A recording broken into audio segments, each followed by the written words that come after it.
generations.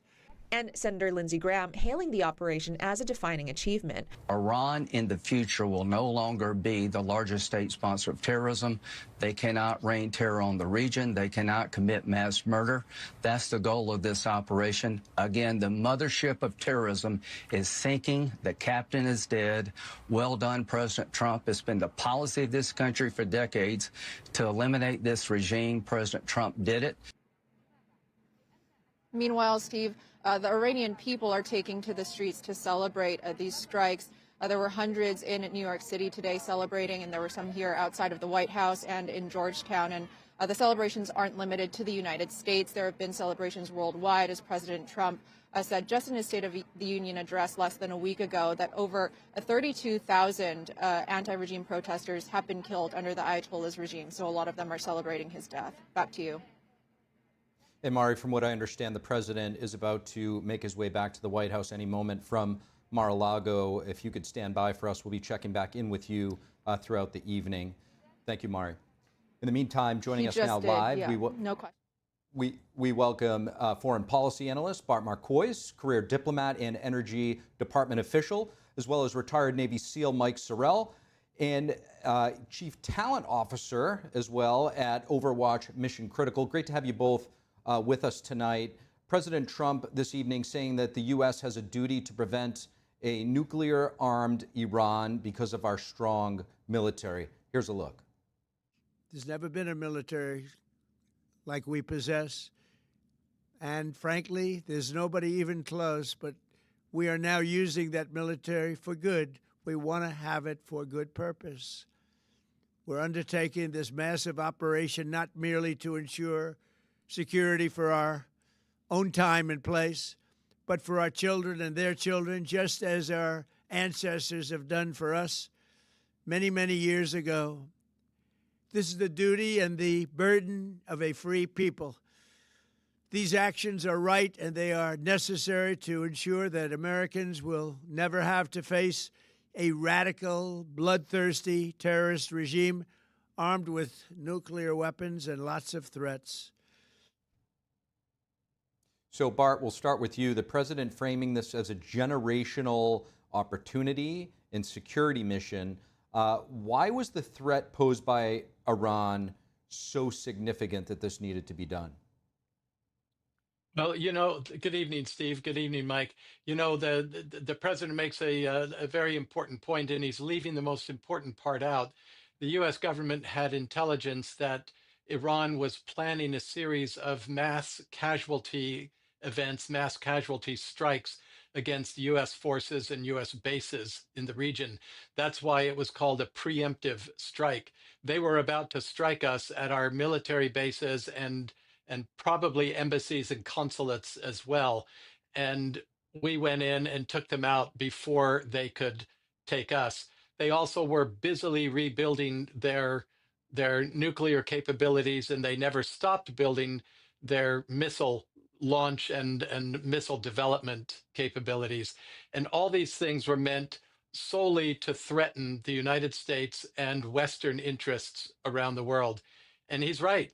He has spent his entire lifetime, his adult lifetime, as I have, watching Iran grow untrammeled, unhindered into this behemoth of a terrorist organization.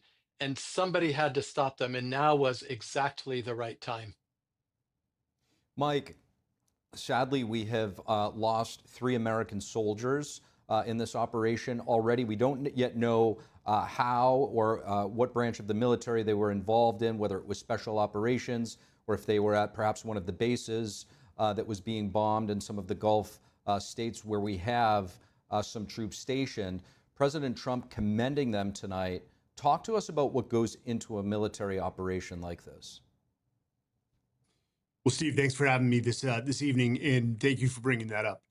As I can say for all of us here, our prayers and thoughts are with those families. They are waiting to release the names until the next of kin process, the notification process is complete, and I have no doubt that we will see President Trump at Dover ready to receive those brave Americans as they come home to reunite with their families and ultimately be buried. But the process of going into these military operations, something just so complex as this is one of the largest combined air campaigns between Israel and the United States that we've ever seen. The complexity, not only the deconfliction of the air, the layering of the intelligence with so many aircraft targeting so many military infrastructures, missiles, C2 nodes. There's a sense of nerves. You can't sugarcoat it. I think for most soldiers, and this is, I can share this with them, is they just don't want to let their teammates down. And so they are laser focused on what their roles and responsibilities are, what their particular mission is, and making sure that they follow through in order to cover for their sister in arms and their brothers in arms to their left and to the right. You're right, Mike. This is a staggering operation. There's something like 2,000 missions already been executed between the U.S. and Israel in just this day and a half since the war has started. Bart, President Trump today also commenting on the threat from the Iranian regime. Here's what he said.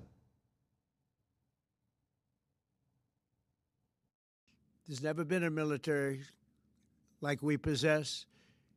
And frankly, there's nobody even close, but we are now using that military for good. We want to have an Iranian regime armed with long-range missiles and nuclear weapons would be a dire threat to every American.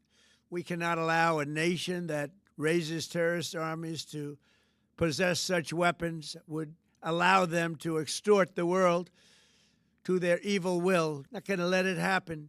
We're not happening to us, and we're not going to let it happen to others. So, Bart, with the so-called supreme leader now dead, along with more than 40 of his most senior commanders, would you say that this threat has been successfully neutralized, and where do things stand right now? Oh, absolutely. It is not neutralized, but it is greatly diminished.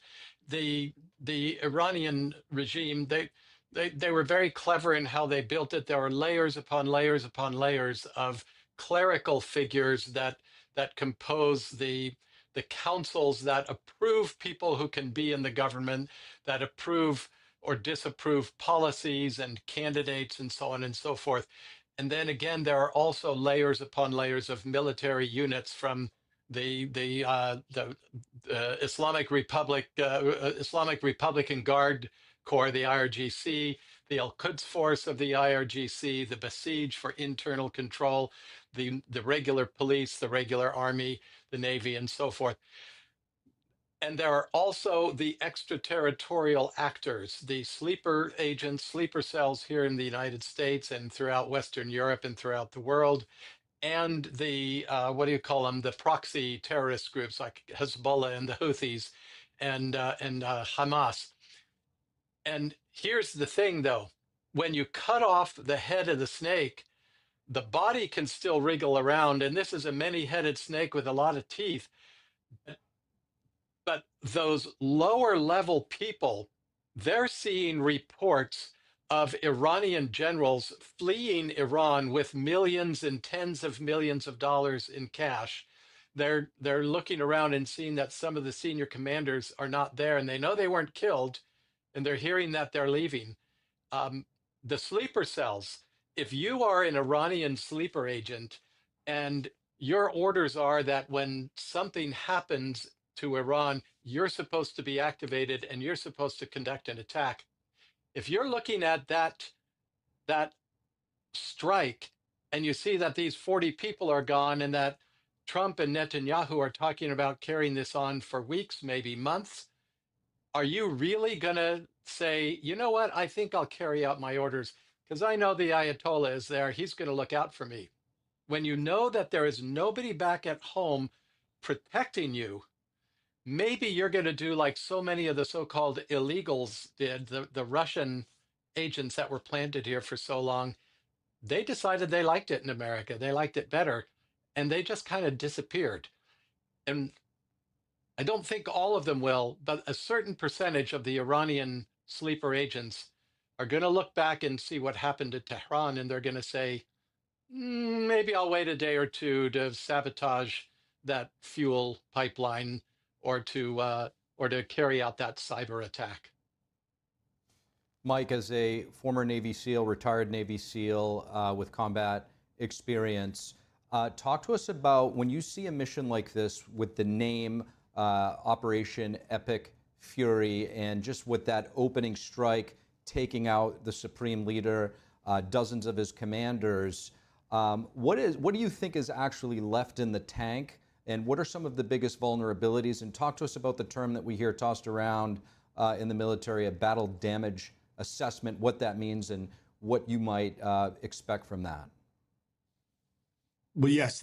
So to the name Epic Fury, and to Bart's point, he's talking about psychological warfare.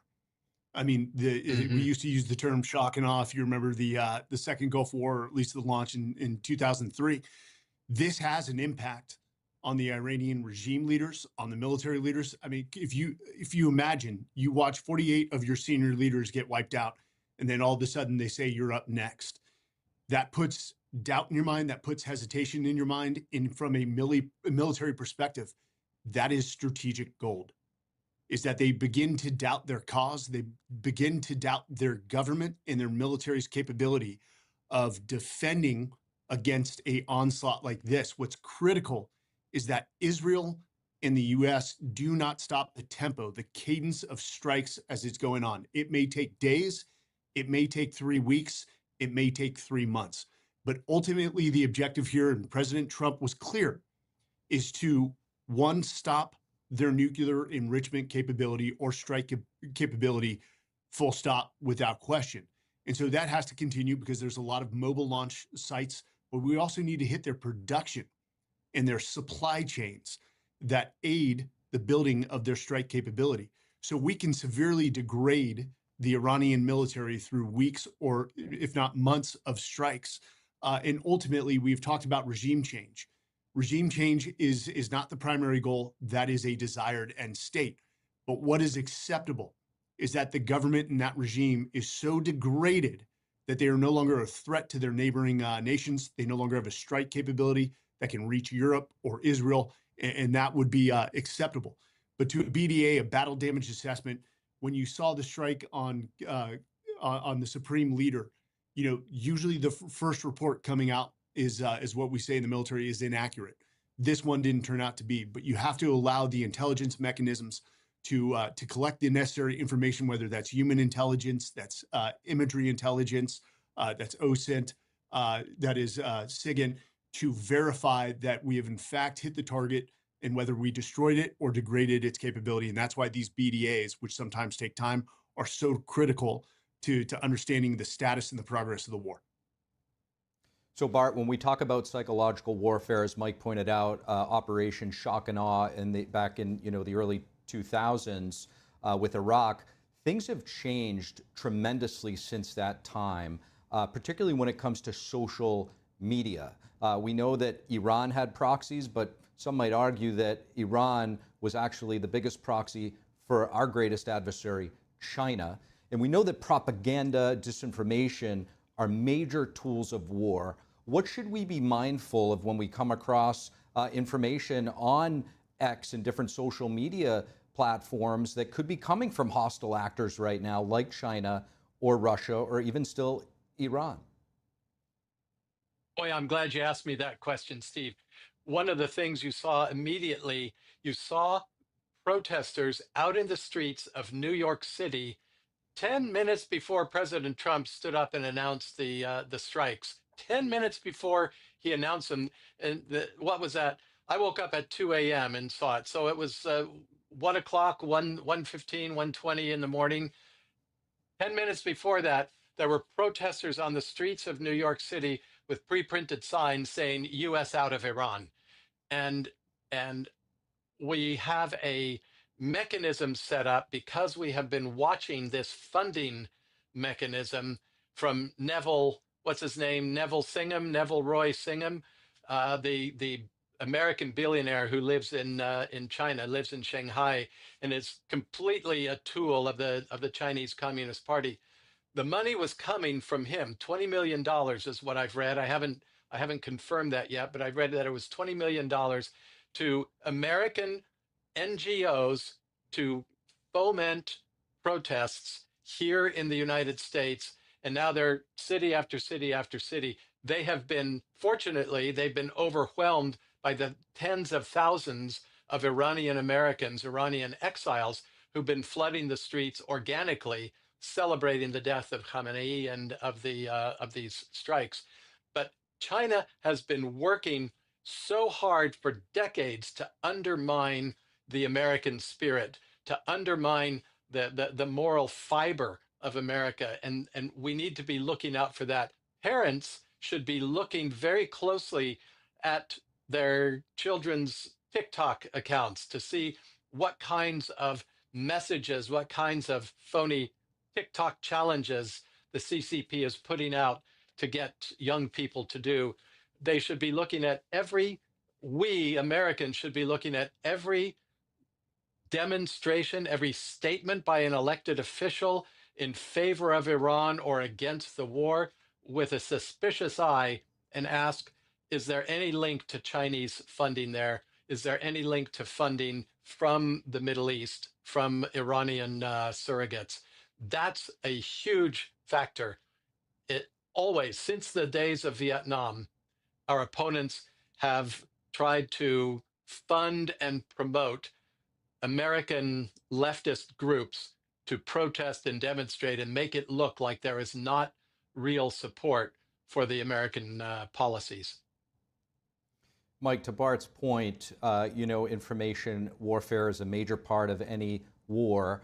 I have to say, as I was taking in the news from different outlets today, one of a very well-known mainstream media cable news outlet leading with and equating, the protests. They were calling it a protest. It was a violent surge in Pakistan on the American consulate. They called it a protest. They led with that, equating it almost to the same, what they were calling a protest in LA of the Iranian diaspora celebrating, what's happening in Iran. What do you make of the information war that we're actually seeing play out in our own country? Well, I think for Americans, they have to view social media with a little bit of discretion. Always double check it, try to verify it. And I know what you're referring to, and those in Pakistan that did charge the embassy quickly learned that the U.S. Marines don't allow that type of behavior. So, I think what Bart is also alluding to here is that this is the new form of warfare. I mean, look at the Hamas-Israel war. Israel completely lost the information war. The tide turned against them, and anti-Semitism has risen to levels we've never seen. This is fifth-generation warfare. Future warfare will not always be nation-state versus nation-state bullets and missiles. It's going to become that kid sitting in the Sudan who's been trained by Russia with a laptop or an iPad, who is injecting social media, discontent, feeding the left that Americans unfortunately will eat wholesale. And again, you use the absolute correct words. They eat at the moral fiber of our nation. So Americans have to display discretion, go to your reliable news sources like NTD, and make sure that you verify any information before you accept it wholesale. Mm-hmm. Bart, how surprising is it that Iran is striking targets across the Middle East, including Gulf states, nations like Qatar, the UAE, and Saudi Arabia? Maybe not as surprising, but yet still. Yeah, it is. Honestly, it is a bit of a surprise, especially Qatar, who has been working hand in glove with Iranian influence for, at least 10 years. Even as they're hosting our military there, they've been working with Iran as well, and they've been funneling vast amounts of Iranian money, as well as money of their own, to sway public opinion and to buy up university professors and programs and deans and what have you here in America. What it shows is that Iran was so panicky, so disorganized, that they lashed out at the only people they could reach. They lashed out at their nearest neighbors. And what it's done is it's turned the entire GCC strongly against them. Qatar was at best neutral, and at worst slightly tilting toward Iran. They are now fiercely anti-Islamic Republic. They are in favor fiercely of regime change in Iran. Kuwait has always had a very timid foreign policy. They are now fiercely opposed to Iran because Iran attacked Kuwait. Kuwait has maintained good relations. They've treated their own Shia community extremely well for the longest time. Since I lived there in the 1990s, the Shia have always been very happy in Kuwait. But now the Kuwaitis, including the Shia, I would assume, in Kuwait, are fiercely opposed to the Islamic Republic. They want regime change. All of them do. The Omanis, they struck an Omani tanker. These are all states that were somewhat disposed at least to be neutral. And Iran turned them all against them by lashing out, because those were the only ones they could reach. They couldn't get Israel, they couldn't get America. And so they hit places that have American bases, thinking that they could intimidate them into turning against America. Well, it didn't turn out that way, did it? Mike, we can't underscore just how unprecedented this moment is. How do you think this war might change the dynamic in the Middle East? And do you expect these countries to perhaps respond to Iran's attack in their country? I do. I do believe the Gulf Cooperation Council states are going to stage a form of response. Their militaries are not as versatile as ours, so it probably will take some time for them to get spun up. To Bart's point, though, this, I believe, is one of the most positive outcomes in these initial days of this epic fury, is now we have the Gulf Cooperation Council states alongside Israel.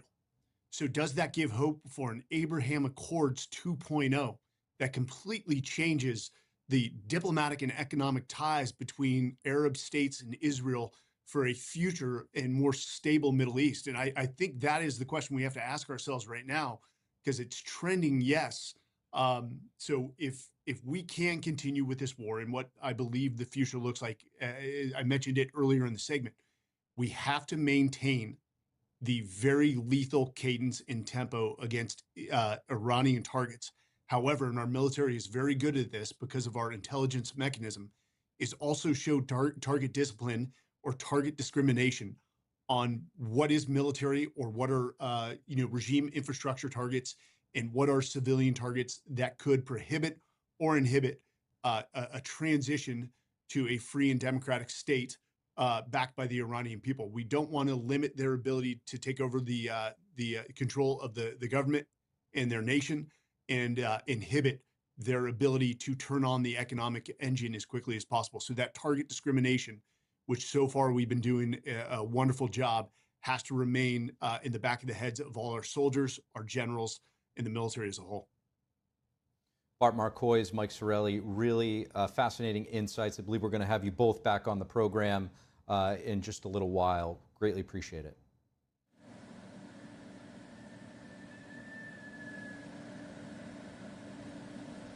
Which has seen live action taking direct impacts earlier in the day. When we come back, what does it all mean for China? And how is the Communist Party processing what's unfolding? We'll discuss with Heritage Foundation Senior Research Fellow and China expert, Steve Yates.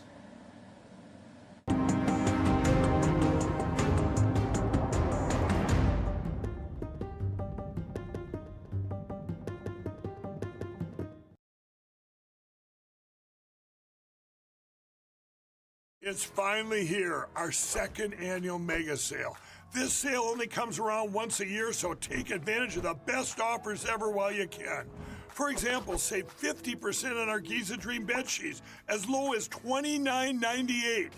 And for the first time ever on TV, MyPillow mattresses.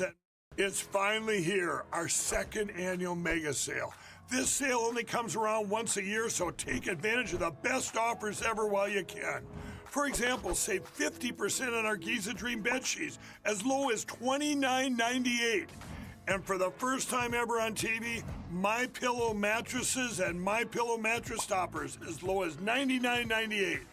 And you save 50% on our Lux Pure 6-piece towel sets. Regular $69.98, now only $39.98.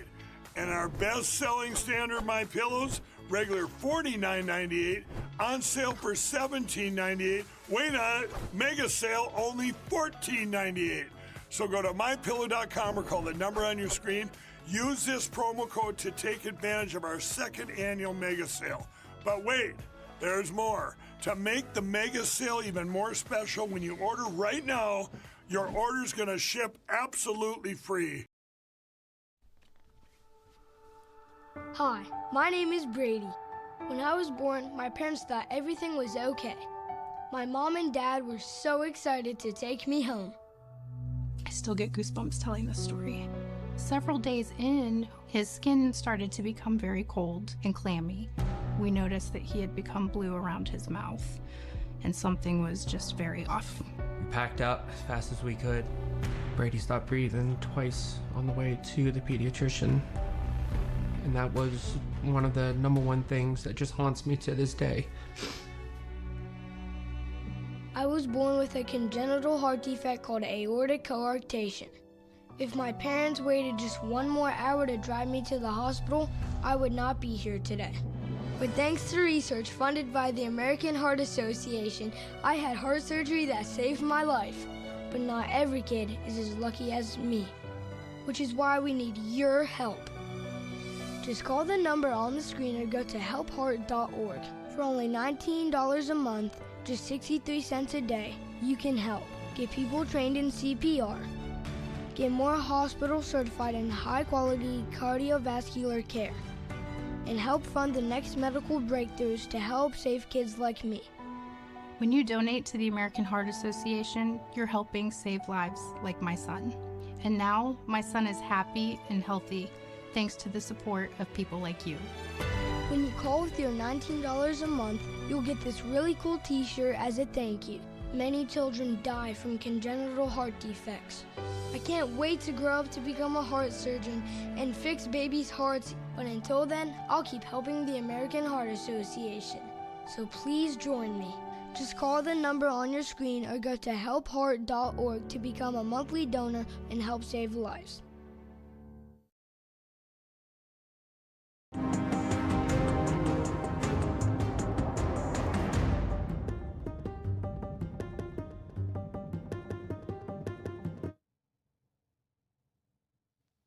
And welcome back to our special live coverage of the breaking situation in Iran right now. I'm Steve Lance. Tensions exploding right now in Tehran and across the region, and the world is watching. This as these conflicts continue to unfold across the Middle East.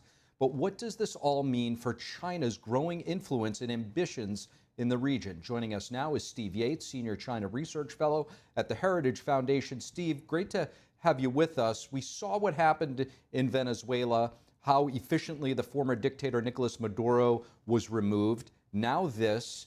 So how does this raise the stakes for the Chinese Communist Party? Well, Steve, I think we talked at the time of the Venezuela that, yes, there were limited operations there. Of course, Chinese diplomats famously were in country at the time that that operation happened, and they had a front row seat to their technology and equipment doing next to nothing to help their client state at that time of crisis for them. Iran is a bigger example of that, where there's been material exchange between China and Iran on technical sides of things, on communications to surveil and control the population, to actual material military assistance. And none of that seems to have really materially protected the regime so far. This is far from over in terms of what becomes of the government and the regime. But in terms of their air defenses and air superiority, they've been able to launch off some missiles, landing in some places, erroneously, in my view, bringing others into a fight where they might have remained neutral. But when it comes down to brass tacks, anyone in China with eyes and an ability to see the truth is going to see a government of theirs that has talked a big game and is not really standing by their friends very much when push comes to shove. That has to be a toxic bit of feedback in their system if it gets into their system. Steve, are you watching anything when it comes to the Chinese Communist Party in terms of how they might offer support to Iran right now? They often do things in covert ways. Are there any potential red lines that you think we should be watching out for? Well, of course, in the Iraq War, there were munitions casings that we found on the ground near dead American soldiers that were from China. And so we knew that the Chinese entities of some kind had given material assistance to our enemies that resulted in the death of Americans. That was an awful thing. I don't think we ever held them accountable to the degree we should have for that. In this case, there's been talk of offering advanced missiles and other kinds of material assistance to try to help Iran be able to strike out in retaliation after this got underway. Of course, with our armada impressively arrayed around all the waterways, they don't have a way to bring that by sea. And with air superiority, it's very difficult to see how it come in by air. And so I think we would be looking at how, if at all, they are bringing in other forms of assistance. But I think, make no mistake, if there's some kind of significant casualty event in this conflict and it gets tied back to material assistance with China, I think that fundamentally changes some of the assumptions that have held up engagement strategies with the CCP. Steve, China, the world's largest purchaser of Iranian crude oil. A large portion of that oil transit through the Strait of Hormuz, as well as other Gulf states where China buys their oil. I think it's up to 50% of the oil that China imports goes through that strait. If there is a supply chain disruption, how big of a shockwave will it send to China's energy market? It's a significant shock. The costs go up, and so that will, of course, have a certain effect. And of course, questions about supply will be a big concern. Now, China has stockpiles. They have been preparing, we think, for a contingency that may or may not involve the United States and Taiwan. And so they have stockpiles that can go a particular period of time. But if those stockpiles get degraded because of uncertainty out of the Middle East, that has to directly affect the calculus they have about resiliency and sustainability if they're going to try to do something more bold than they have so far in the first island chain in East Asia. So there's a direct strategic impact, but I think that more before that, there's a direct economic impact at a time when I just don't believe the Chinese economy is strong enough to really sustain that much more of a downward correction. I think that's a really excellent point, Steve. We know that since COVID, the lockdowns, the tariffs, various other factors, that the CCP's economy has been railing and by some accounts hanging on by a thread. Who knows if this will be the straw that breaks the camel's back. However, for the CCP, it's not just about the economy or oil, but Beijing has also supported Iranian proxies in the Middle East. As you mentioned, Chinese-made weapons found next to U.S. bodies during the Iraq War. This all to try to keep the United States distracted. Is this factor putting more pressure on the CCP that they may not have, this proxy anymore? Well, I think there's a deep narrative that is getting burst. The Central Party School has worked on for a very long time, and it gets repeated so that they believe it. But it's the whole notion that the United States in particular, but the entire West is in the decline. Now, I might agree with them about parts of old Europe that seem to be realizing that they've allowed themselves to fall to the bottom of a well, and they don't have the material capability to play a meaningful role in this particular operation.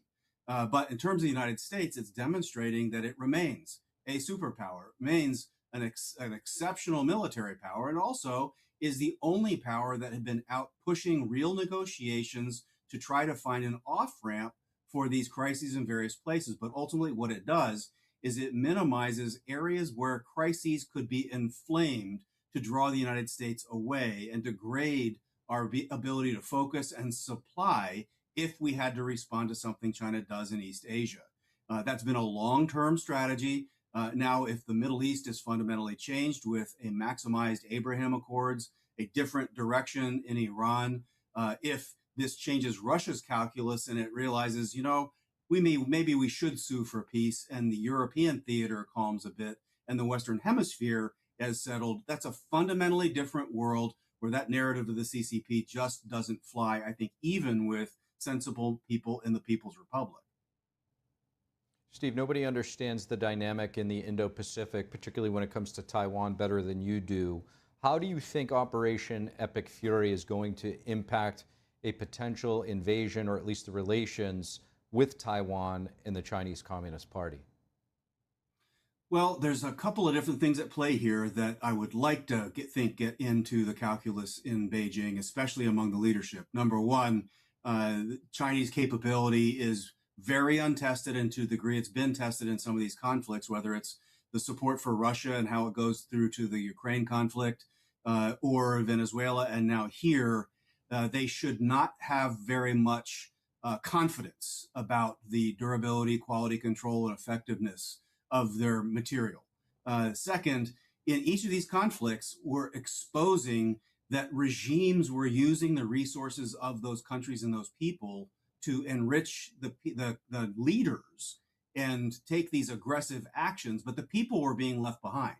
And if the oil of Venezuela goes back to helping the people of Venezuela, and the energy of Iran goes back to helping the people of Iran, then people in China should be questioning, well, where's all the wealth that we've been accumulating, and when is it going to start helping us? That, I think, is a very dangerous idea for a People's Republic that has, I think, lost the mandate of heaven in terms of delivering the direct material assistance to the hundreds of millions of people who are not in the bright, shiny cities and the best paying jobs. It's certainly eye-opening as to just how profound the impacts and the reverberations that will be felt well beyond the Middle East with Operation Epic Fury. Steve Yates, as always, appreciate you joining us. Thanks so much.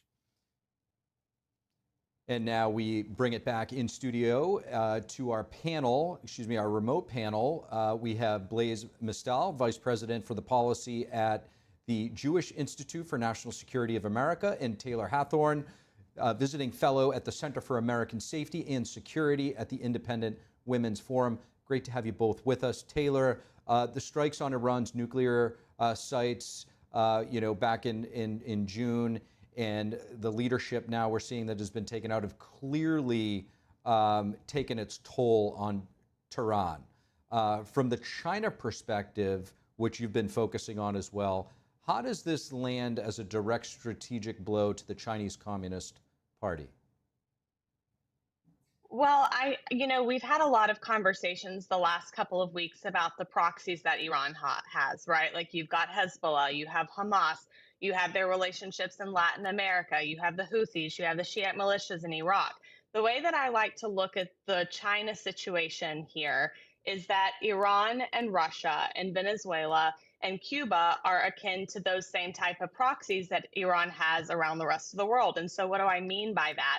I mean that these areas are strategic partners and strategic allies and strategic land masses for China to eventually carry out what they see as the New World Order, with them in the driver's seat instead of the United States. And so this is a major hit to China in my perspective. And I think that we will see a lot of strategy come to change or come to discussion with China in the days to come. I mean, you've already seen China come out and utterly condemn the U.S.-Israeli strikes on Iran. So I think you're going to see a lot more of that in the days to come. But I think that's about as far as it's going to go from China for the time being. Blaise, Taylor there just laying out the impacts it might have on the Chinese Communist Party. I want to get your thoughts on the ground in Iran.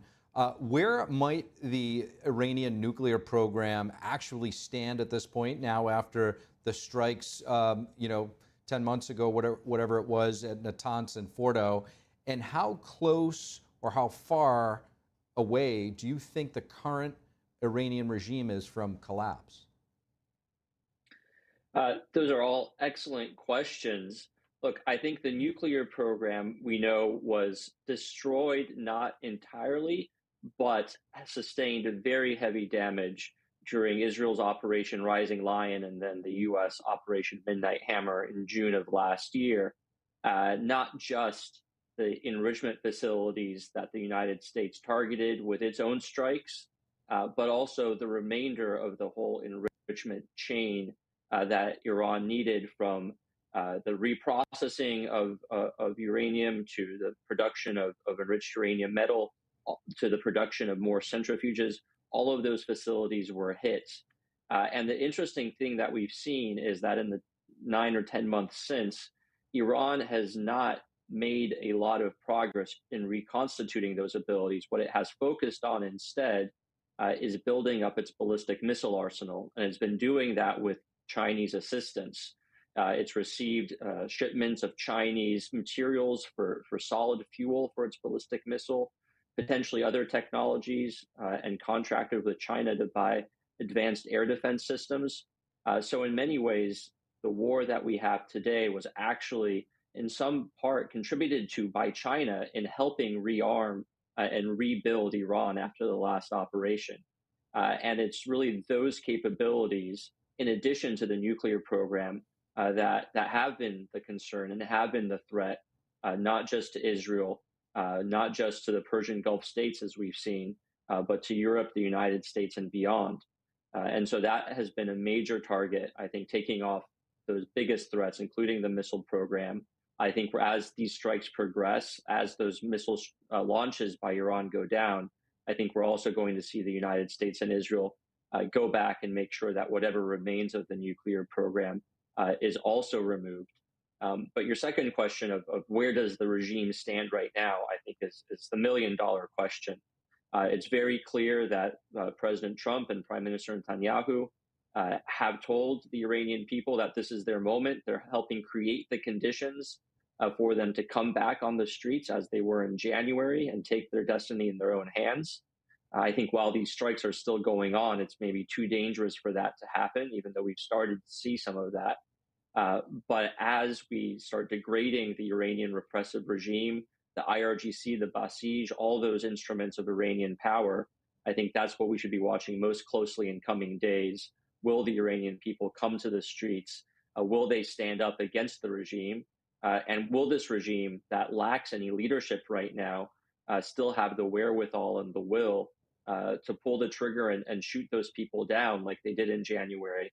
Or will the security forces lay down their guns and walk away? Taylor, you've spent a significant amount of time. You've lived in the Middle East. You understand the dynamics there. What do you think it might take to bring the Iranian regime to its knees? We often hear that Iran is not Iraq. It's completely different. Do you think that it is possible that we will see this without boots on the ground, American boots on the ground? To answer that question, you really have to understand the history of not just Iran, but of the region as a whole. And so I think that you've got to look back to 1979. I think a lot of Americans would sit here and say, well, baby Shah or the Shah's son is living outside of Washington, D.C., so just fly him back, stick him in that seat, and everything will be fine.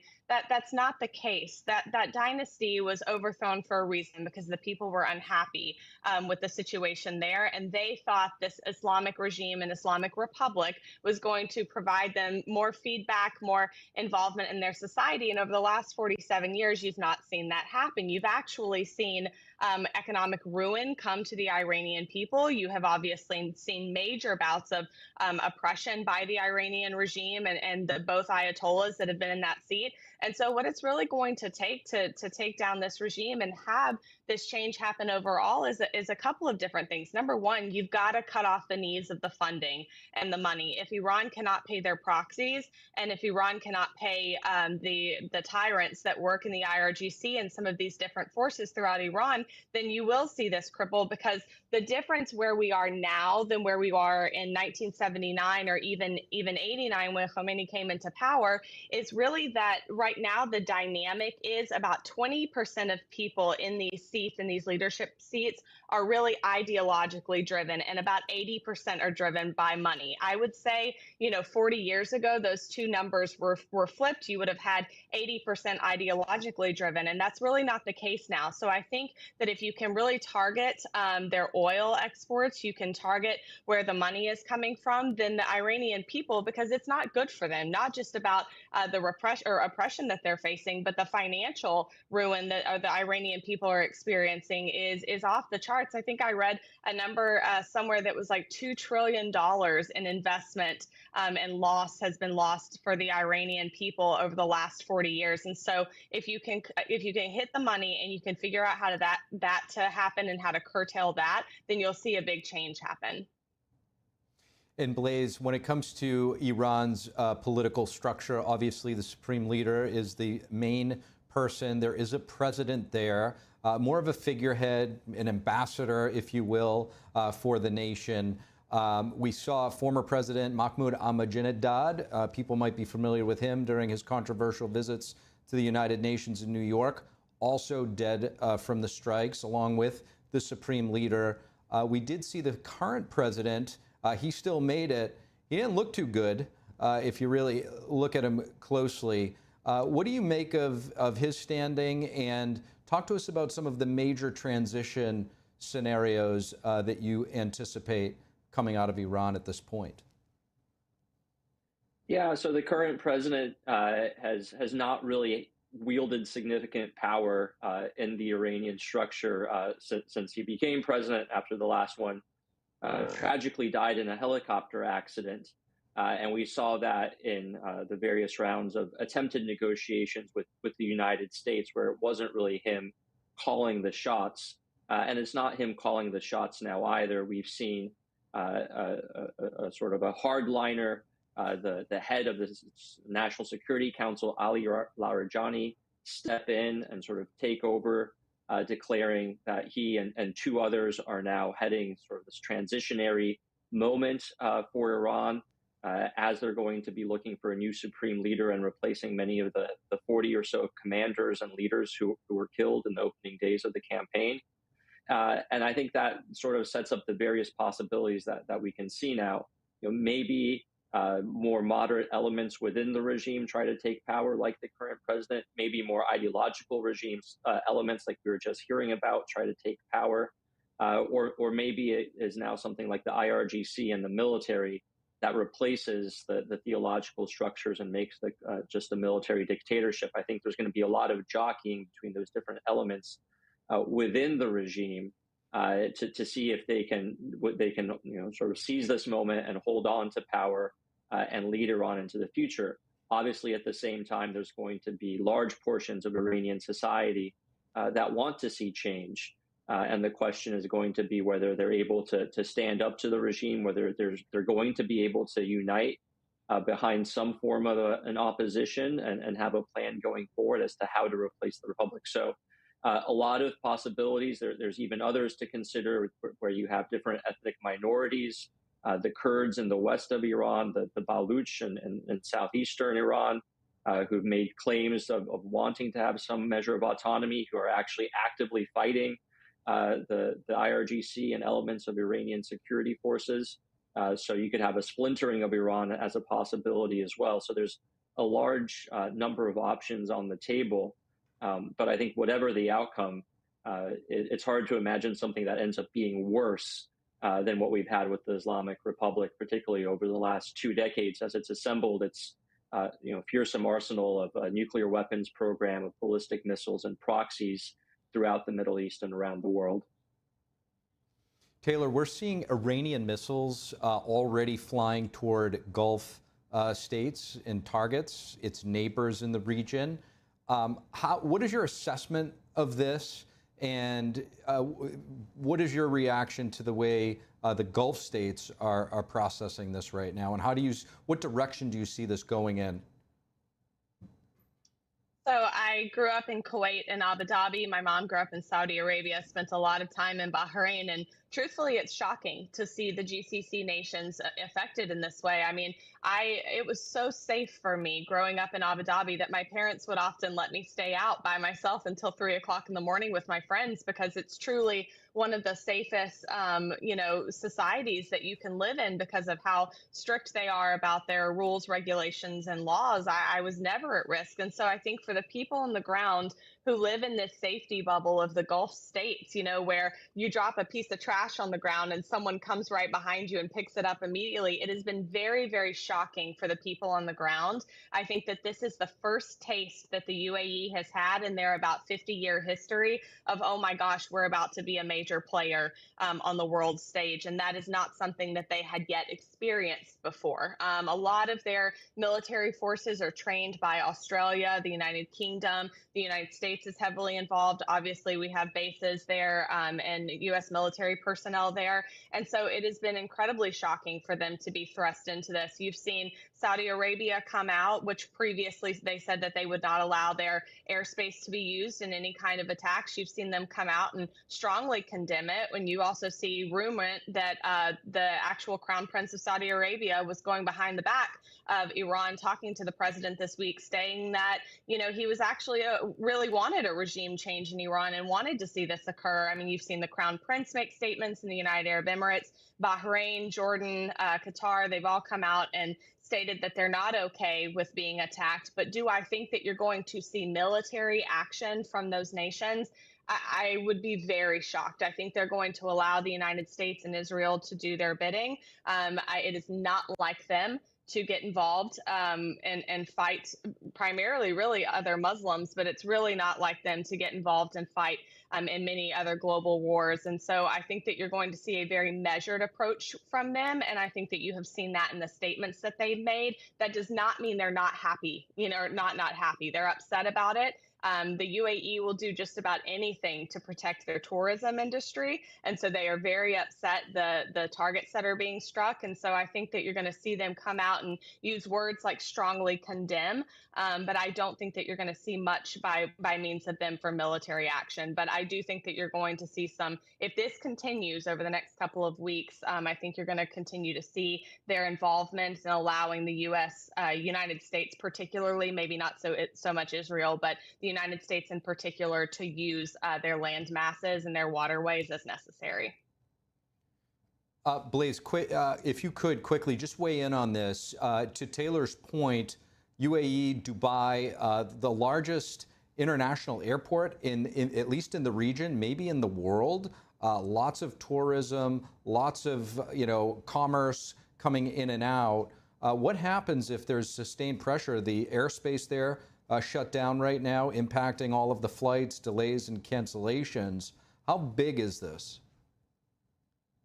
It's certainly big, coupled with, I think, as Taylor was saying earlier, and you were talking about with your last guest, the closure of the Strait of Hormuz, or at least the refusal of a lot of ships to pass through it right now, is going to have a significant impact and a lot of pressure on the region, which is why I think you're seeing so much effort being put by the United States and Israel into first and foremost hunting those Iranian weapon systems, those ballistic missiles, those drones, those naval assets that are putting so much of the Gulf at risk. And I think at the operational tempo that we're seeing, 700, 900 strikes a day being put out by the United States, by Israel, we're going to see a very rapid degradation of Iran's capability to keep up these strikes. I think we're going to see a lot of not just U.S. and Israeli, but other countries flying to help defend the airspace of these countries. And so obviously the damage that has been done is tragic, but I think in coming days we're going to see some return to normalcy, or at least increased defenses, lower rate of attacks from Iran, and hopefully a lot less damage going forward.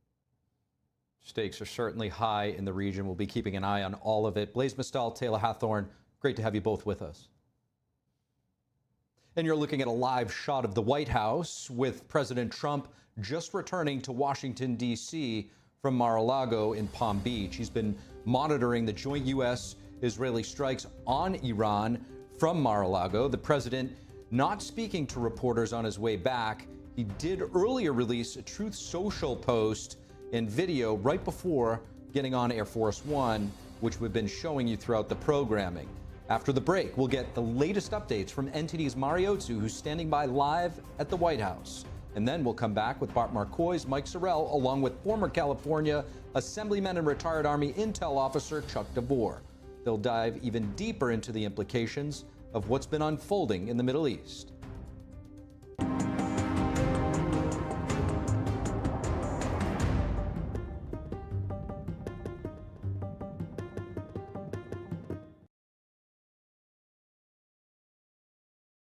When I was in foster care, I never knew when I would have to move, so I always had my suitcase ready to go.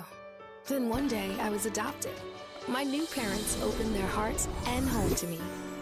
My parents cook my favorite breakfast for me every morning. My parents take me on trips I never thought I would go on.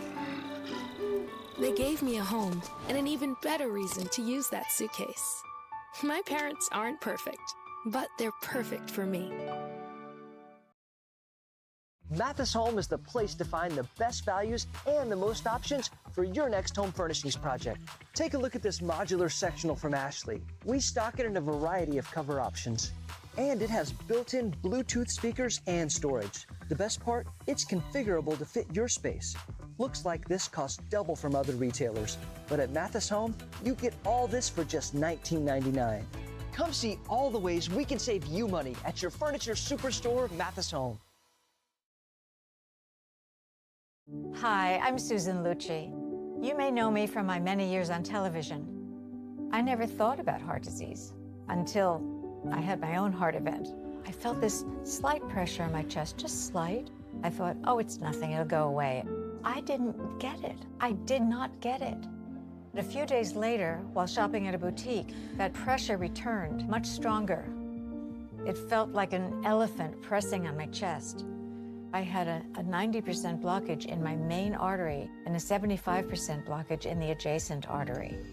I was rushed into surgery where I received 2 stents in my arteries. Stents developed through research funded by the American Heart Association. Those stents saved my life. That's why I'm in front of you today, asking you to join me in supporting the American Heart Association by becoming a monthly donor. Call now or go to helpheart.org. For only $19 a month, just 63 cents a day, you can help fund the next medical breakthrough. Get the next person trained in CPR, the next hospital certified in high-quality cardiovascular care. I'm so grateful to the American Heart Association. Their research helped save my life. I can enjoy life with my children, my grandchildren, and my friends. Heart disease is America's #1 killer, and your support now can help save your life or the life of someone you love. Give $19 a month with your credit card, and we'll send you this special t-shirt that you can wear to show that you are helping save lives. Please, listen to your heart. The only reason I'm here today is because I did. Please call the number on your screen or go to helpheart.org. Become a monthly donor during February Heart Month, and your first month's gift will be matched. Thank you.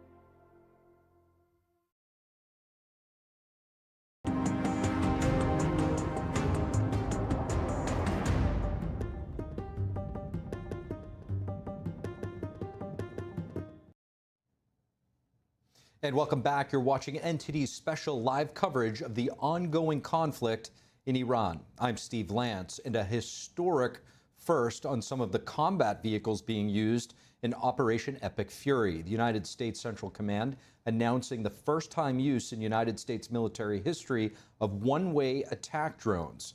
We go now live to NTD's Washington correspondent Mari Otsu, standing by at the White House. Mari, what can you tell us?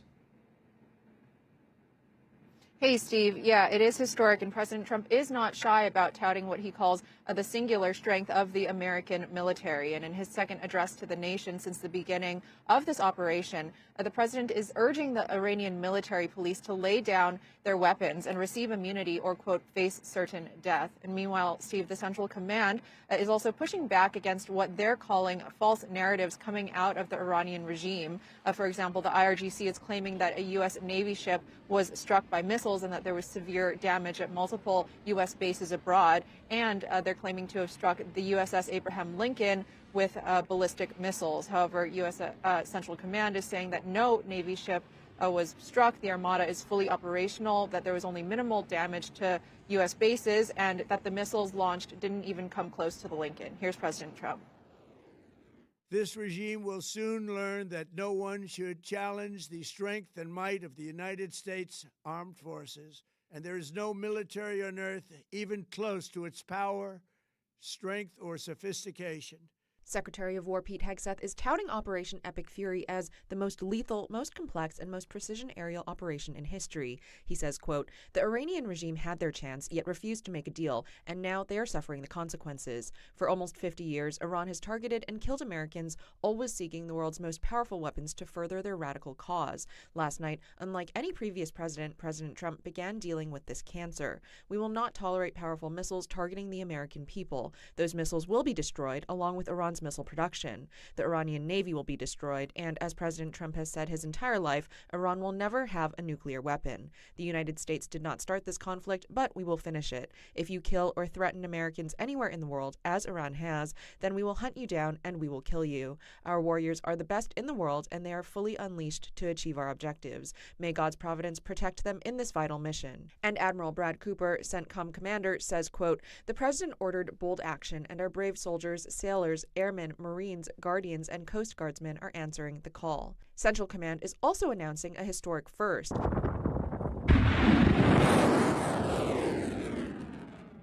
That its task force, Scorpion Strike, for the first time in history, is using one-way attack drones in combat during this operation. CENTCOM says, quote, "These low-cost drones, modeled after Iran's Shahed drones, are now delivering American-made retribution. Before this, the Pentagon mostly relied on high-end missiles such as Tomahawks for big strikes. Those are reusable, expensive, and piloted remotely.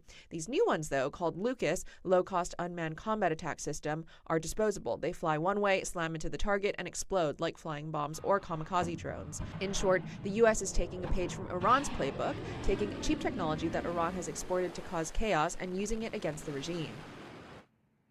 Meanwhile, Steve, world leaders are responding to these strikes. Canada's Prime Minister Mark Carney is saying that Canada is in support of Iran not having a nuclear weapon. Meanwhile, the leaders of France, Germany, and the United Kingdom are issuing a joint statement emphasizing that they had long urged Iran to end its nuclear program. However, the three leaders make clear that none of their countries participated in these strikes, but that they're, quote, remaining in close contact with the U.S., Israel, and other partners in the region. And here's Australia's Prime Minister, Anthony Albanese. Take a look. Australia stands with the brave people of Iran in their struggle against what is an oppressive regime. Ayatollah Khamenei was responsible for the regime's ballistic missile and nuclear program, support for armed proxies, and its brutal acts of violence and intimidation against its own people. We support the United States acting to prevent Iran from obtaining a nuclear weapon and to prevent Iran from continuing to threaten international peace and security. We are concerned about regional escalation and urge the protection of civilians. Meanwhile, Steve, there have been worldwide celebrations with Iranian people taking to the streets to celebrate.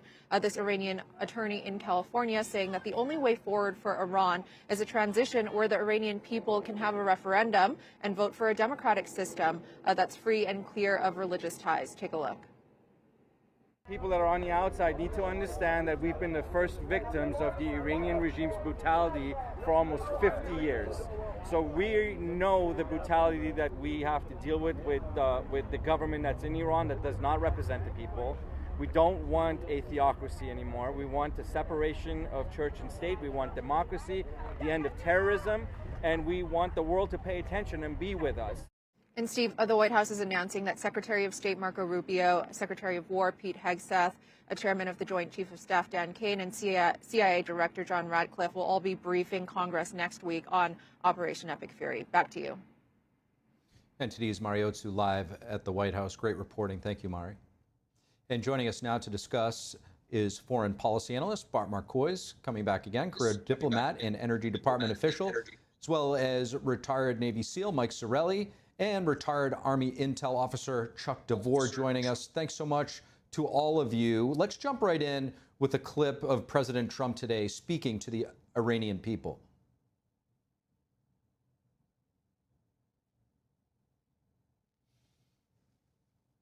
See if we can get that clip pulled up. Last night, all over Iran, the voices of the Iranian people could be heard cheering and celebrating in the streets when his death was announced. The entire military command is gone as well, and many of them want to surrender into saving their lives. I call upon all Iranian patriots who yearn for freedom to seize this moment, to be brave, be bold, be heroic, and take back your country. America is with you. I made a promise to you, and I fulfilled that promise. The rest will be up to you, but we'll be there to help. Bart, we'll start with you. There has long been a resistance, a significant resistance inside of Iran, often being met with violent, brutal crackdown. This most recent one in the tens of thousands we're hearing that may have been killed. What momentum might what we're seeing with Operation, the operation that's taking place right now that's underway, what might it give the Iranian people in opposing this oppressive regime? This is what they've been waiting for 47 years. They were shocked. They thought they wanted to get rid of the Shah. They were delighted to welcome Khamenei in 1979 and thought, oh, he's going to liberate us from the excesses of the Shah. And he came in and within days, they realized that it was a terrible nightmare. And over they've tried to rise up. One of the most heartbreaking episodes was back in, I don't know, the latter part of maybe the mid part of the Obama administration. They tried to they had a revolution, a popular revolution, and they were just brutally massacred. And again, a couple of years ago, and Biden stood by and let them get brutally massacred. And this time, President Trump said, we're coming, we're coming. And it was so frustrating for those of us who've been watching to see 30,000 young people mown down by Hamas and Hezbollah imports that were brought in to be particularly brutal alongside the brutality of the Iranian regime. But what Trump was waiting for was for that moment when all that leadership would be gathered together in one room. And Saturday morning it came. And now all these people that have been yearning for freedom now realize, yes, now is the moment, and they can go. And there is no turning back. They're burning the stations of the religious police, of the besieged that have been so brutal, that are just sadistic criminals, essentially, that have been enforcing morality laws. They're burning those stations down. They're saying, we're done with this. There is nothing that can turn them back now with the force of American and Israeli support behind them. Chuck, how significant of a moment is this for the Iranian people? And what message might this moment send to other authoritarian regimes where people are really yearning for freedom? Cuba also on the brink.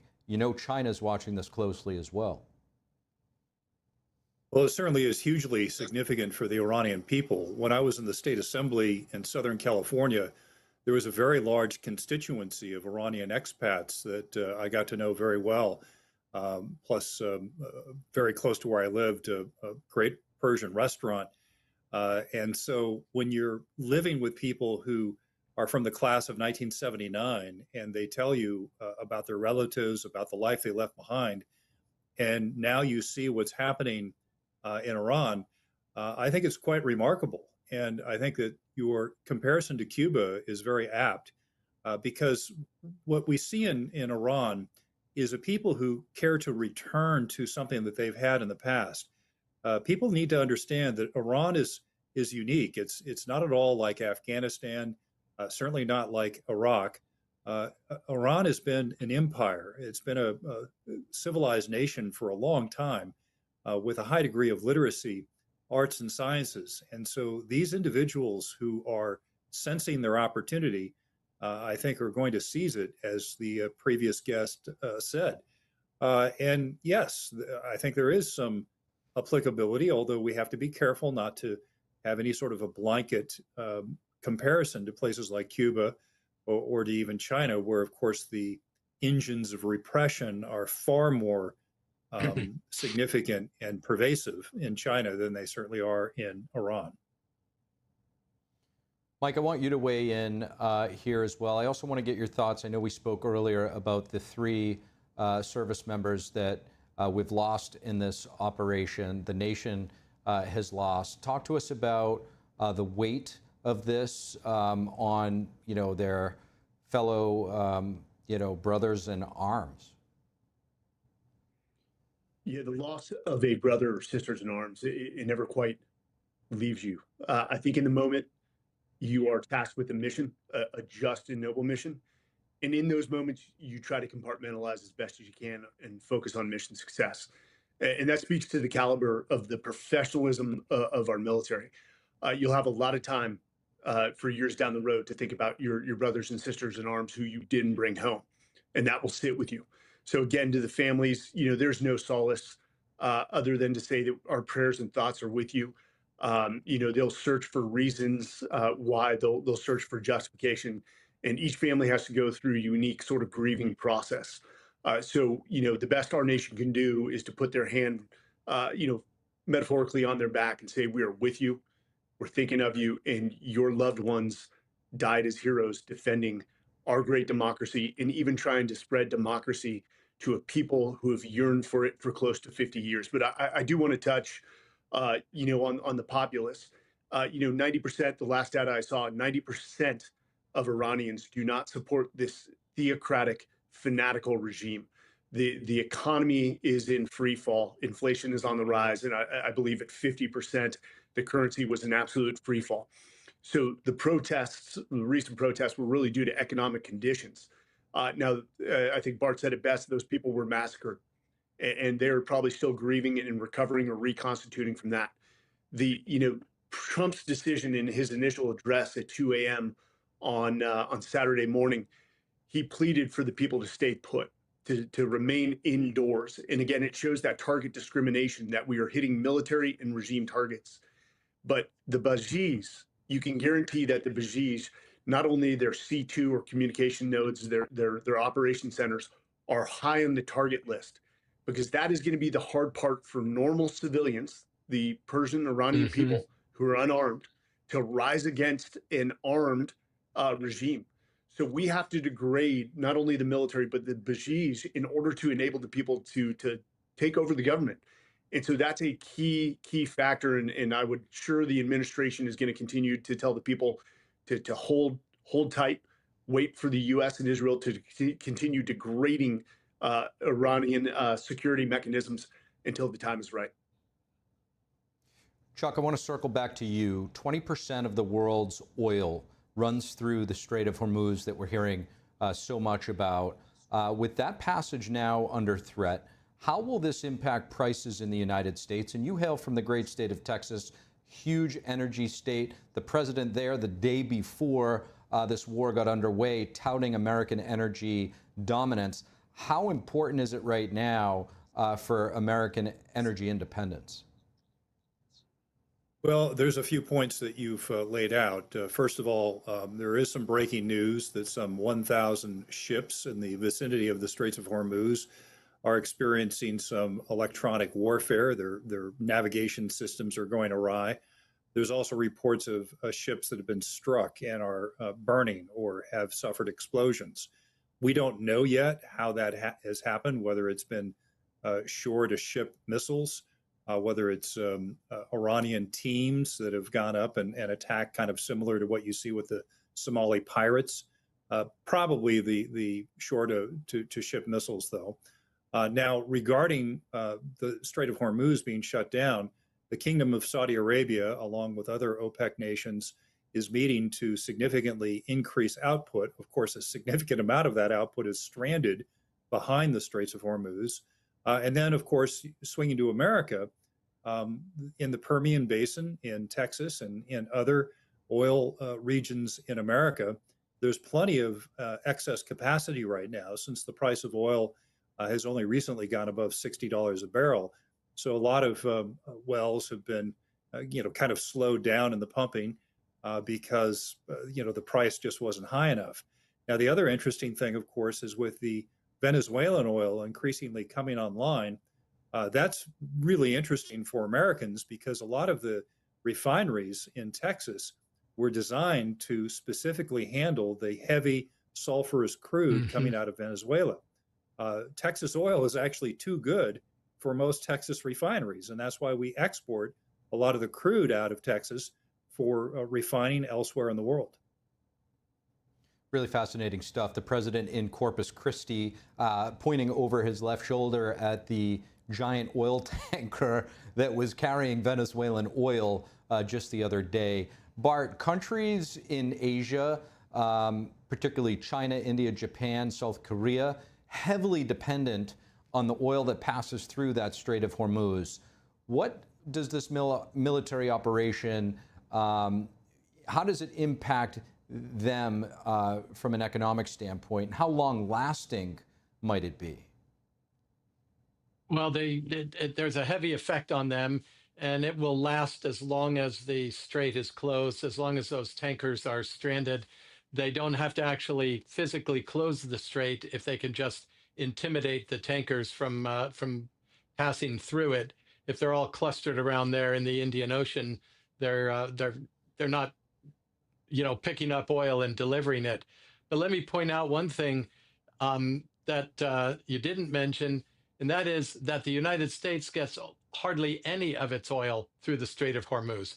And as Chuck said, and by the way, Chuck, I remember you as the assemblyman from Southern California. My family lived there, and you used to represent some of them, and you're always a principled guy. And thank you for the service you gave the state and the country. As Chuck said, the Venezuelan oil coming into the Texas refineries will more than make up for any shortage in oil coming from elsewhere in the world. And it's almost as if President Trump planned it that way. Almost. I mean, everything he has done has been according to a strategic plan. If you look back at the very beginning of his second administration, everything he's done has been geared toward weakening the entities, the countries that threaten American power and American security, whether it's Venezuela, Cuba, the narco terrorists, the drug cartels, or Iran, or China. All of this weakens China. China is heavily dependent on oil coming through the Strait of Hormuz. They are not going to be happy that their client state is shutting down the strait and is cutting off another significant source of their oil. First, they lost access to Venezuelan oil on the cheap. Now they've lost access to Iranian oil altogether, and to Iraqi oil and Saudi oil and all the oil they get through the strait. So yes, it puts the Asian countries and it puts Europe in a bind because they're dependent on Persian Gulf, Arabian Gulf oil. We, thank goodness, are not, because President Trump is the president of America, not of the world. Make no mistake about it. Excellent point, Bart. China is the United States' greatest adversary. So when you do lay it out like that, it certainly seems like President Trump might be playing four-dimensional chess, and that leaves us asking, oh, yes, what might be next? What might be next? Mike, what might the United States do to secure the Strait of Hormuz from a tactical military perspective? Are there any options, or is there another alternative that may allow oil from that region to reach countries around the world?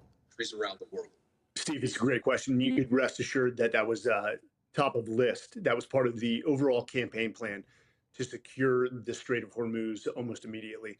And how would they go about that? And Trump said it in his 2 a.m. address, to annihilate. He specifically used the word annihilate the IRGC Navy.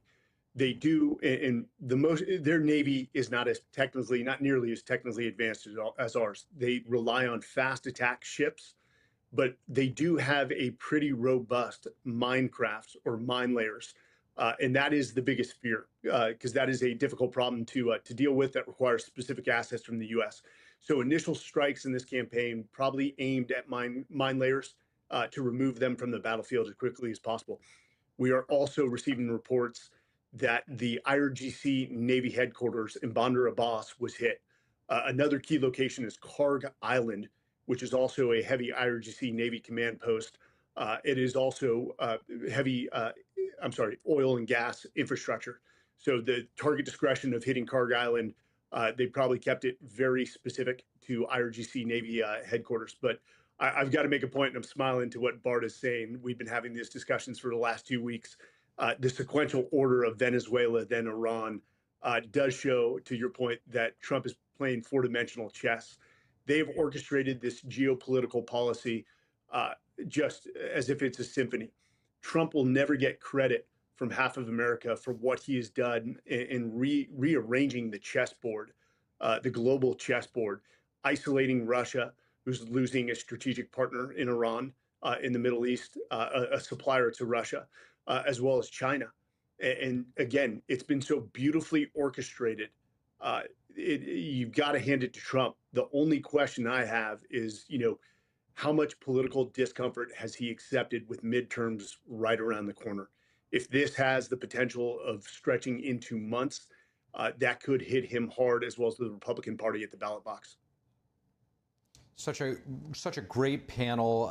It's unfortunate that we're out of time. Mike Saraille, Chuck DeVore, Bart Marcois, greatly appreciate you guys joining us. Thank you. And you're looking live again at a shot of the White House, where in just a moment, NTD's Jack Bradley will bring us reaction from world leaders on the strikes against the Iranian regime. And we'll continue breaking down what went into this operation from the United States and Israel, and what might be next for the region.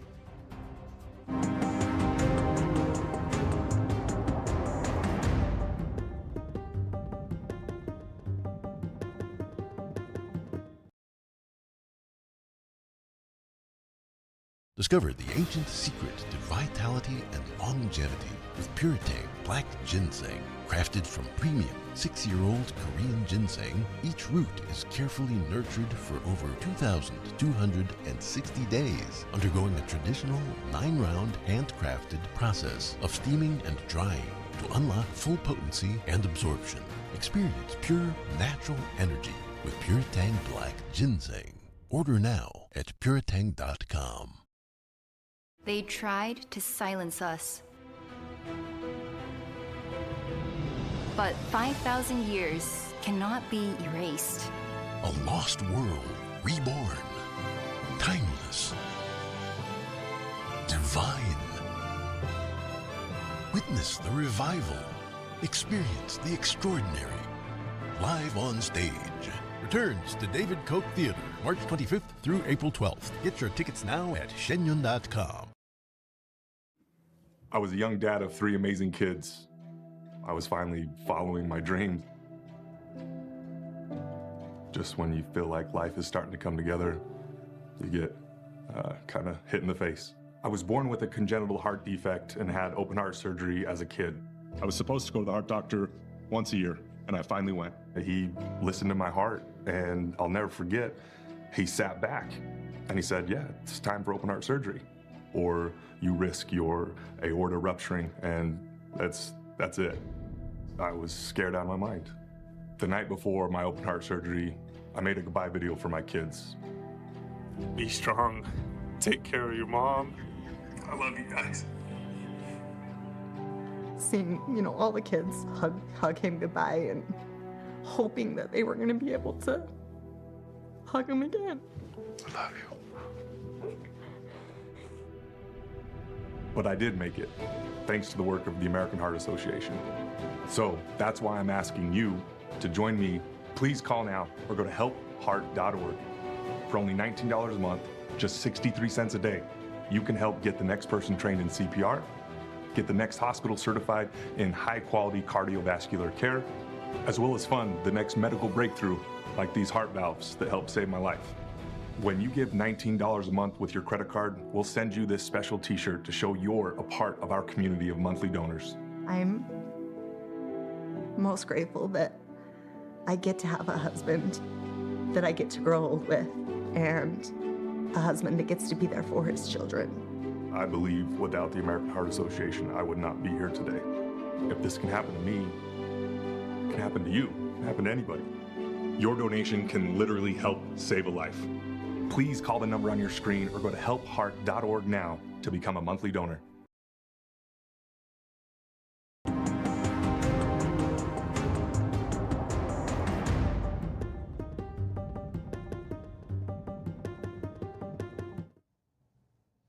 And welcome back. There's a live look at the White House where President Trump has just returned, not taking questions on his way in, though, from the media. However, he did just have a call where he spoke to the Daily Mail in a brief call, saying that it's always been a 4-week process. Trump telling the Daily Mail, it's always been about a 4-week process. So as strong as it is a big country. It'll take 4 weeks or less. And this as the U.S. and Israeli forces continue coordinated strikes across Iran, targeting military command infrastructure and world leaders voicing support, and Tehran launching counterstrikes across the region. We go now to NTD's Washington correspondent Jack Bradley, who has more. One of the largest, most complex, most overwhelming military offensives the world has ever seen. In Operation Epic Fury, the U.S. and Israel are continuing to strike Iran, and it's expected to last for at least the next several days, if not weeks, as they're working to take out what's left of the Iranian regime. U.S. officials have confirmed at least 3 U.S. military service members killed and 5 injured. But America will avenge their deaths and deliver the most punishing blow to the terrorists who have waged war against basically civilization. Iran's Supreme Leader Ayatollah Ali Khamenei and several other top officials killed in the strikes thus far. This wretched and vile man had the blood of hundreds and even thousands of Americans on his hands and was responsible for the slaughter of countless thousands of innocent people all across many countries. President Trump saying that at least 48 Iranian officials have been killed. Several world leaders have come out in support of the operation, calling on the regime to lay down their arms and give up. Iran can end this now.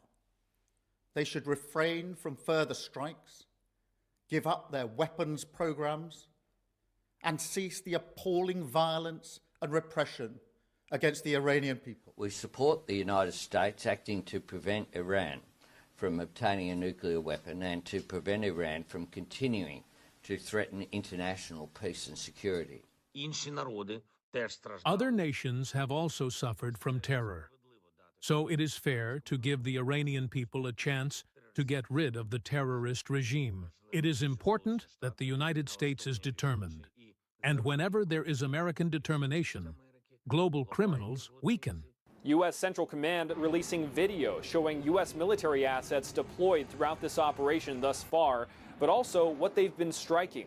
Iranian radar stations and drone sites that have been annihilated. The U.S. is also targeting the command and control infrastructure throughout Iran, not just in Tehran, so striking Iranian military targets, not civilian infrastructure. But Iran, on the other hand, targeting civilians, attacking more than a dozen locations with ballistic missiles, including airports, hotels, and residences in Israel, Dubai, and Bahrain, among other neighbors, killing and injuring several people. President Trump speaking to these leaders over the phone. Meanwhile, their country's officials condemning Iran.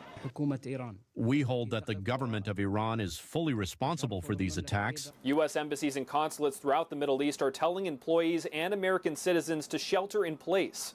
In Washington, reactions from Congress have fallen along party lines mostly. Republicans praising and most Democrats condemning the operation.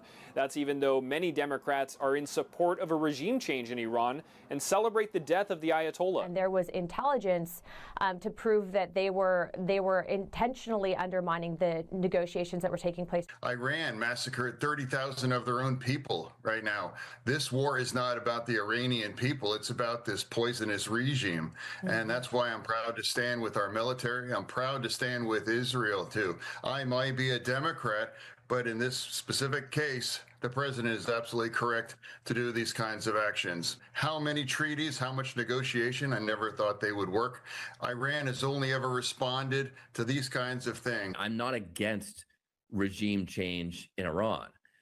I just want to hear the case that we should risk a lot of American lives to achieve that. The Congress decides whether we go to war or not the president. I think the president made the right choice. And he gave them obviously plenty of notice that there was a timeline, whether he should have come to Congress. There's been a lot of conversations, and I'm sure we'll have those conversations again soon. Congressman Thomas Massie and Ro Khanna are forcing a war powers resolution vote to the floor later this week, and that, if passed, would limit President Trump's authority to conduct these strikes. And demonstrations in favor of U.S. and Israeli strikes on Iran have been taking place along several countries in the world, including inside Iran and here in the U.S., from Washington to New York to Los Angeles. People that are on the outside need to understand that we've been the first victims of the Iranian regime's brutality for almost 50 years. As for President Trump, he's expected to give updates throughout the week on the situation. Reporting from the White House, Jack Bradley, NTD News. And just in the Israel Defense Forces just writing on X that it's now striking Hezbollah across Lebanon. That's after Lebanese terrorist group Hezbollah claiming responsibility for attacks on Israel, saying it's targeting an Israeli base in Haifa and calling it an act of retaliation after Israel killing Iran's supreme leader. The Israel Defense Forces saying earlier that Israel intercepted a projectile that had been launched at Israel from Lebanon. Several others landing in open areas with no apparent injuries or damages being reported. If Hezbollah is responsible, it would mark the first rocket fire by the group since November of 2024. That's when Israel and Hezbollah agreed to a U.S.-brokered ceasefire. Meanwhile, nations in the Persian Gulf are responding to Iran's aggression. Foreign ministers from the United Arab Emirates, Saudi Arabia, Oman, Qatar, Bahrain, and Kuwait putting out a joint statement today following a virtual meeting. They reviewed the damages caused by, quote, the treacherous Iranian attacks on these countries.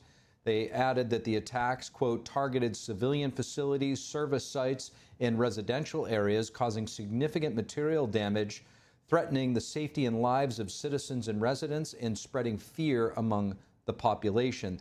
They continued to say that they condemn the heinous Iranian attacks on their territories and added that they have, quote, the legal right to respond.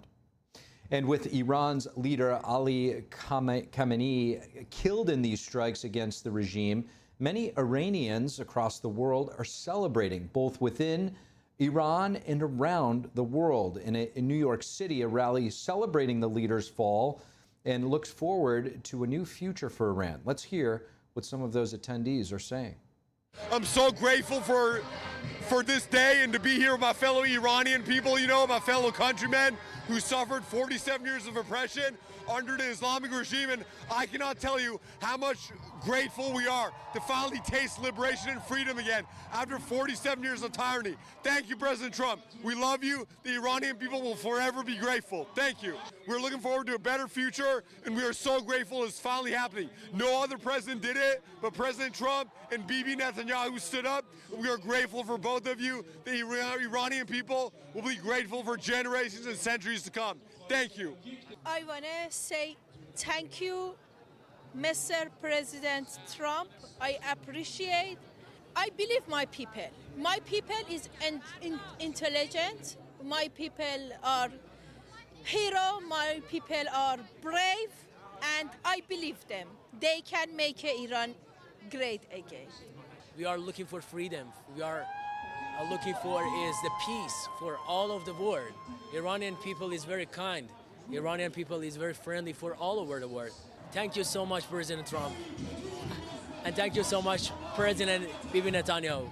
47 years, and now we are really, really excited. Thank you for the U.S., thank you for Israel to provide freedom to the people of Iran. And we are going to see a regime change any day now. We are confident. The supreme leader of Iran, which he was basically murdering and slaughtering people for 47 years. So he's out. So we're happy. We came here to celebrate. We also came here to say thank you to Mr. Trump. Thank you to U.S. forces. Thank you to Israeli forces for helping the Iranian people to make this happen. So the job is not finished yet. We need to change the regime. And obviously when the time is is ready to come. We're going to come back to the street and we're going to take over back our government. We are here to show the world that Iranian people inside of Iran, they're happy, they're dancing. Don't worry about them. They want war. They want war. This war is not with the Iranian people. This war is with the Iranian regime. I'm here for 10 years. I haven't seen my family. We contact with them, but there's the internet shut down. We can't talk to them. You know, it's a lack of the communication. I want a message for New Yorkers or Americans, actually. So the regime of Iran killing tons of Iranians, like thousands of them, over 50,000 people.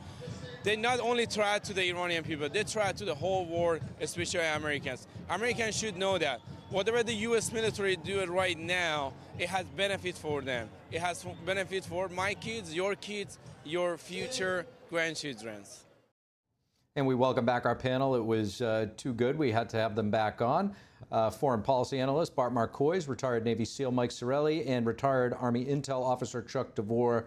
Great to have you guys back with us. So several Democrats today in Congress saying that they support these military operations and will not be seeking to limit the president's war powers. I believe we have a soundbite. Well, if you're dealing with a country that for years, going back to the late 70s, as you all know, and they captured Americans and held them hostage, this is a regime that has no interest in democracy, that has killed tens of thousands of their own people in the last months because they want democracy and freedom, and they want to be able in Iran to continue to build up their ballistic missiles, as we've seen, their nuclear program, and to fund terror. Chuck, I'll start with you. Is something like this, why is everything so partisan right now? And help us sort of see through the politics for what this may actually really be.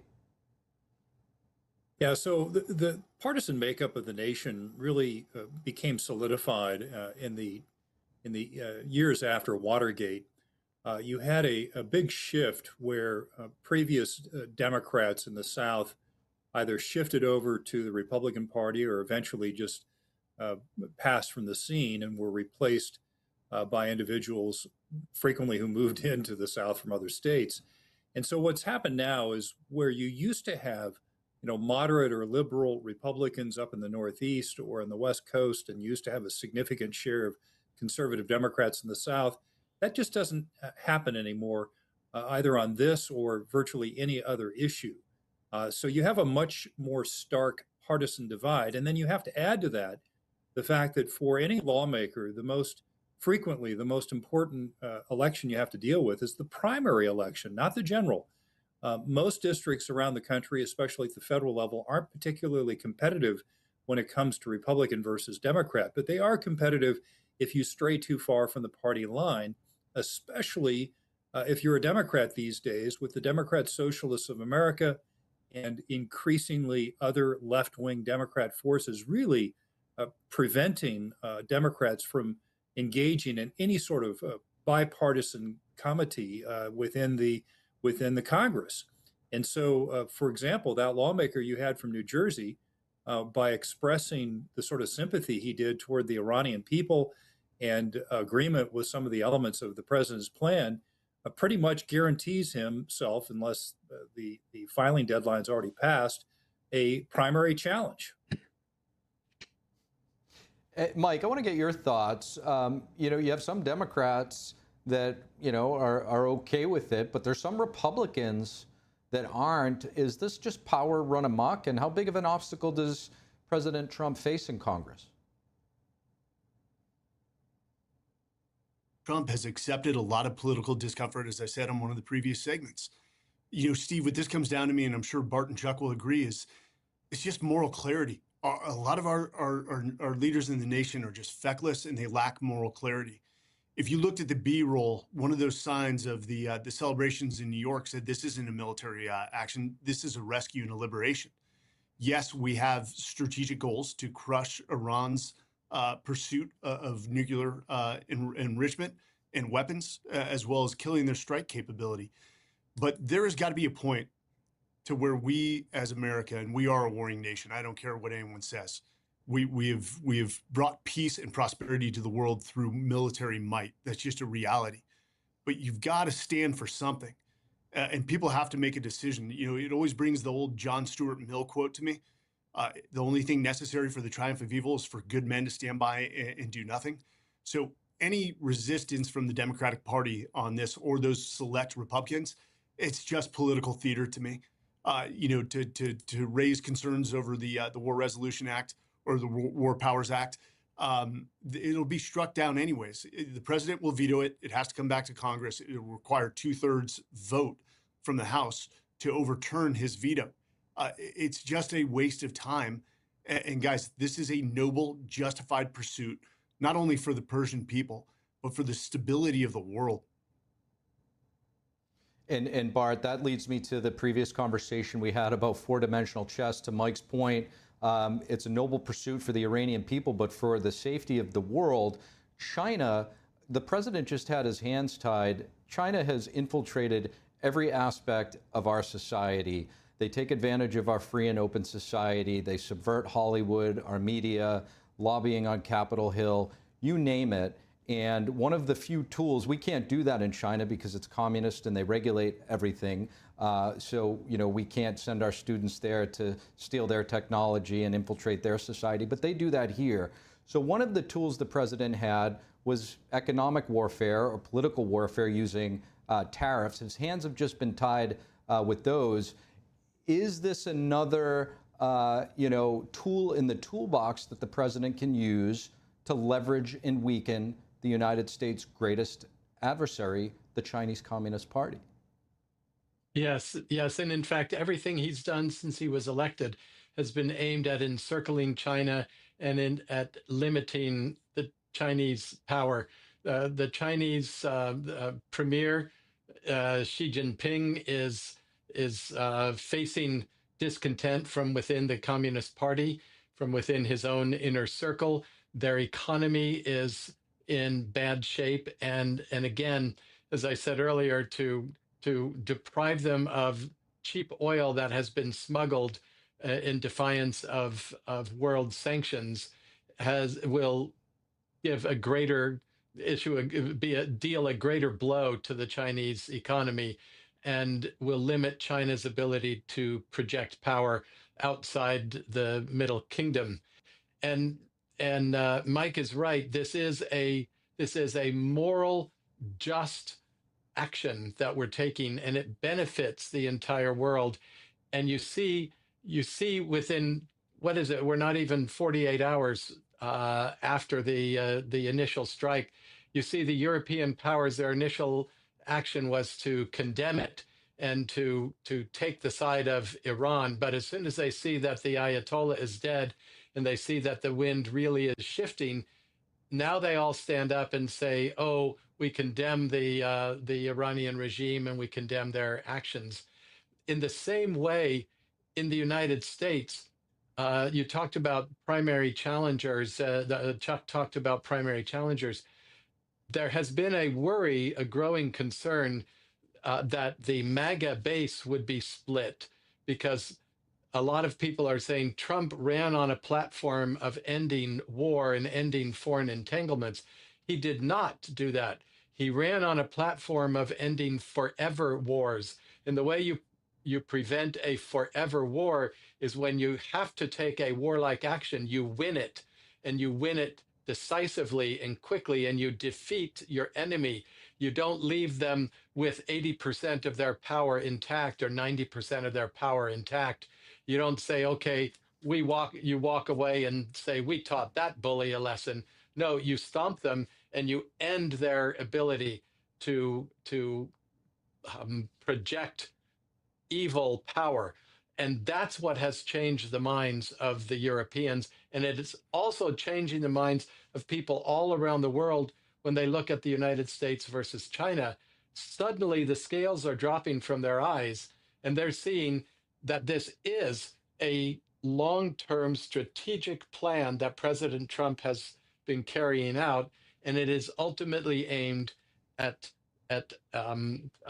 circumventing China, at cutting China off from exercising power around the world. And they suddenly are starting to breathe freely about China as well as about Iran, because they see We are a reliable, steady ally, and we're not going away. As long as President Trump is in office, they can count on the United States. Yeah, you know, one of the most vocal Democrats in Congress has been Pennsylvania Senator Democrat John Fetterman. We have some sound of him talking about the War Powers Act. Here's a listen. What's required of the president is to provide 48 hours of notification, and then he or she have 60 days, up to 90 days to withdraw those troops, you know, before Congress approves that. Neither of those have been activated.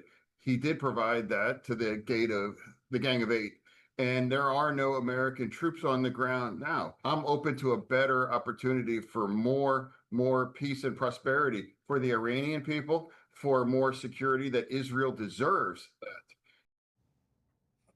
Chuck, did President Trump act within his constitutional authority? There's a lot of mixed messaging going on, depending on which news outlet you consume your information from. Well, yeah, there certainly is mixed messaging, but there's a lot of people who seem to forget about the Constitution depending on who's in power, right? You have Democrats who are criticizing President Trump for doing things that have been done previously by President Obama, for example, or President Clinton. The bottom line is that the president's Article 2 powers as commander-in-chief allow him to deploy military forces as he sees fit to secure U.S. national interests. Now, Congress has the power. They have two powers. They have the power of the purse. They can always cut off funds if they don't like what they're seeing. And of course, the power to declare war. Now, the last time America declared war, if I remember correctly, was June 1942, when we declared war on the minor Axis powers, Hungary, Romania, and Bulgaria. That's the last time. And it seems to me America has been in quite a few fights since June of 1942. So the bottom line is that these Democrats are trying to have it both ways. They're doing what they can to kind of set things up that if America does poorly under this mission, I don't think that's going to happen, by the way, but if America does poorly or things go awry in Iran, they can say, I told you so. Look, this president never should have done that without our permission. Of course, if the president came to Congress ahead of time, we never could have exercised that amazing strategic surprise or operational surprise that we did in catching the senior Iranian leadership all together in one place. That was brilliant. That's going to be studied for hundreds of years to come. So, I think the president's well within his powers.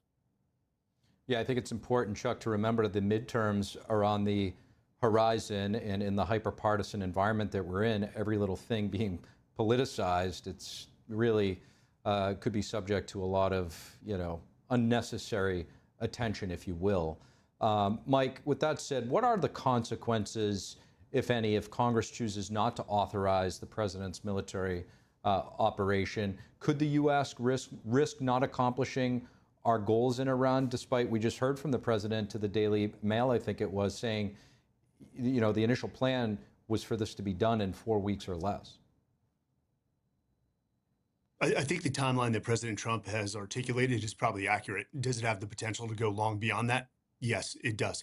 At least to facilitate the people taking over the Iranian regime. But I think Chuck said it best. Right now the Democrats don't hold the majority in Congress, but they do have the power of the purse, and that could impact our ability to logistically supply and outfit and resource the military to conduct the mission. And at the end of the day, we used to say in the military, amateurs talk tactics, professionals talk logistics. A war like this is all about supply chain and logistics and arming and resourcing our troops to accomplish the mission. Mike, I'm going to follow up with you. You're a retired Navy SEAL. We're just getting information right now. The president's scheduled tomorrow at 11 a.m. To participate in a Medal of Honor ceremony. Do you think it's related to this operation? It wouldn't be related to this operation. Again, we say the first casualty of war is information. We are still trying to get information from the last 48 hours. This most likely is from either the Venezuelan raid or bringing justice to a former veteran from the Korean, Vietnam, or global war on terror. which this presidency and the Secretary of War, Pete Hegseth, have done an amazing job going back and recognizing those who just got caught up in the system and weren't recognized. So, most likely not this conflict, Steve. Bart, we have about 30 seconds left. A final thought for us. Sure. Mike alluded earlier to the combined military campaign between the United States and Israel and the possibility that raises for an Abraham Accords 2.0. And I want to hammer that point home. This is not a forever war because of our unprecedented level of cooperation with Israel. A lot of people ask, what do we get out of that relationship? And I've got friends who say, oh, this is Bibi's war and Trump is carrying out Bibi's war. It's exactly the opposite. This is an America first war. Israel is the only one of our allies that has stood by us. And it's that combined power of Israeli arms, tactics, ability, and intelligence working together with ours that is absolutely reshaping the Middle East to be a safer place. And when the U.S. and Israel work together, you yourself, Steve, said the GCC countries are joining in and they see a winner and they want to be part of that coalition of nations that produce things, that produce peace, that produce prosperity, not war and contention. And that is the future that is laid out for us because of that unprecedented cooperation. If we'd had that in the Gulf War, it would not have dragged on forever and ever and ever. Really important discussion. Unfortunately, we do have to leave it here for now. Bart Marcois, Mike Saraille, Chuck DeVore, thank you all so much for staying with us for this evening's special live coverage. That is all we have for you tonight. Thank you so much for tuning in to our breaking news coverage of the U.S. and Israel's military operations in Iran. We'll continue to bring more updates on these developments in the coming days. From the nation's capital, I'm Steve Lance. Have a great evening. See you back here tomorrow.